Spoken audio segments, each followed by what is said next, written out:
Good afternoon, everyone. Welcome to Jandera. I'm Geraldine, and this is my elderberry tree.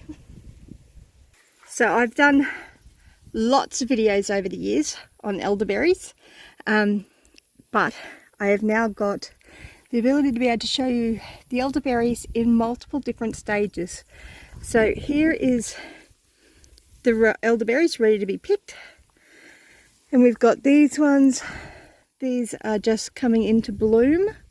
Actually, no, I think those ones have already been in bloom and have probably been pollinated. So lots of flowers up there. Might have some more better ones over there. But elderberries are an amazing, amazing tree. They have so many medicinal benefits. I'm not going to go into those at the moment, but do a quick Google, you'll find heaps. It is just a fantastic plant. And it grows really, really easily, a bit like a weed, really. And it's just a fantastic plant. But I'm going to trim off some of these so that you can actually see them, because you can actually use both the elderberries themselves. You can make an elderberry syrup, fantastic for when you got a cold. You can also make cordial out of the elderberry flowers. So let's see what I can pick. Everything's a little bit overgrown around here, but check all that out. Lots of little elderberries all over the place to harvest,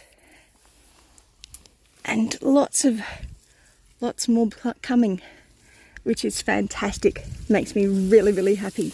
You can dry them, you can do all sorts of things with elderberries. But yeah, I'm going to get rid of some of this grass too, because it's making it a bit difficult for me to get in here. Goat food. So there are the blossoms of the elderberry, and as you can see, it can get quite tall. That's a couple of meters tall, or maybe 3 meters tall. It's a lot taller than I am anyway, but that's about as tall as it gets, and it just produces lots and lots and lots of little berries and lots of beautiful flowers. So it's a fantastic bee attractant. Another beneficial insect. So a little butterfly up there.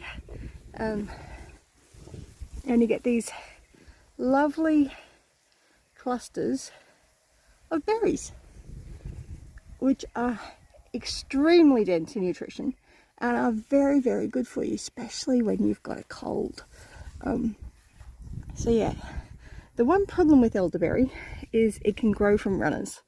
So you need to be able to mow around it, or have it so that it's next to a chicken coop so the chickens will eat the runners, because it'll send out roots all over the place. I got my chickens right here. So, and the elderberry is really good for chickens as well. So, and it grows super easy from cuttings. You just need about maybe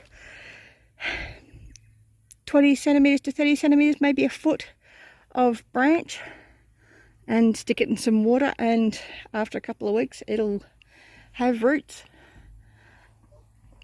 And this plant, I think, is probably about 2 years old, I think, probably.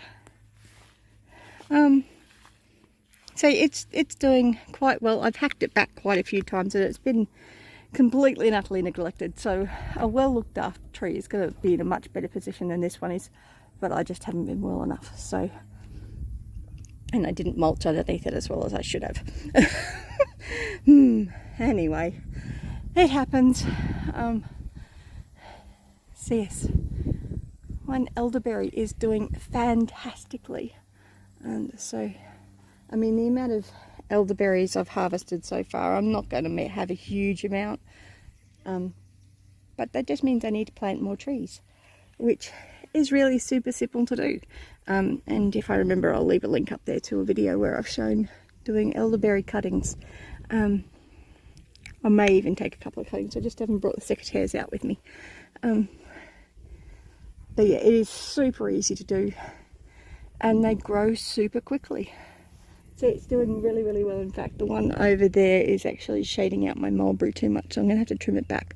So yes, because I want the mulberry more than I want the elderberry. love mulberry trees. The only problem is the goats keep eating them. My naughty little goats. Anyway, goats are goats. You got to expect them to get out, especially when you don't have the fence, the electric fence on. Anyway, that's the elderberries that I wanted to share with you today. So thanks for watching. I hope you found this informative. I might actually go get the secateurs. I'll go get the secateurs. So ideally you want to get a reasonably straight stretch. I should be able to make a couple of cuttings, quite a few cuttings out of this actually. So yeah, so basically what I'll do is I'll do a diagonal cut so I know where the bottom is, then cut the top straight, so that I can tell which bit goes into the ground or into the water. In this case I will be putting it straight into a glass of water or a jar of water so that it can develop roots. That was convenient. That's what the berries first look like. So they go from the flowers to looking like something that's dead and dying, to little green berries, and when they're ripe, they're little blackberries. Big thing you want to make sure you do with your cutting is make sure you've got at least 2 nodes. So that's how I've done the diagonal cut at the bottom and the straight cut at the top. So then I can just stick that in water, have the water come up to about there, so that the node that's going to have roots come out is going to be under the water. Got a few cuttings, and I'm going to need to get my bigger secateurs to chop that one. That one's a bit too big for my little tiny secateurs there. But I've still got some more berries to harvest, and I hope you found that really interesting. And make sure you subscribe to the channel, and I'll show you these cuttings in a couple of weeks' time. Have a great day. Bless you. Because remember, you're either green and growing or you're ripe and rotting. And I'm going to catch you in the comment section. Bless you.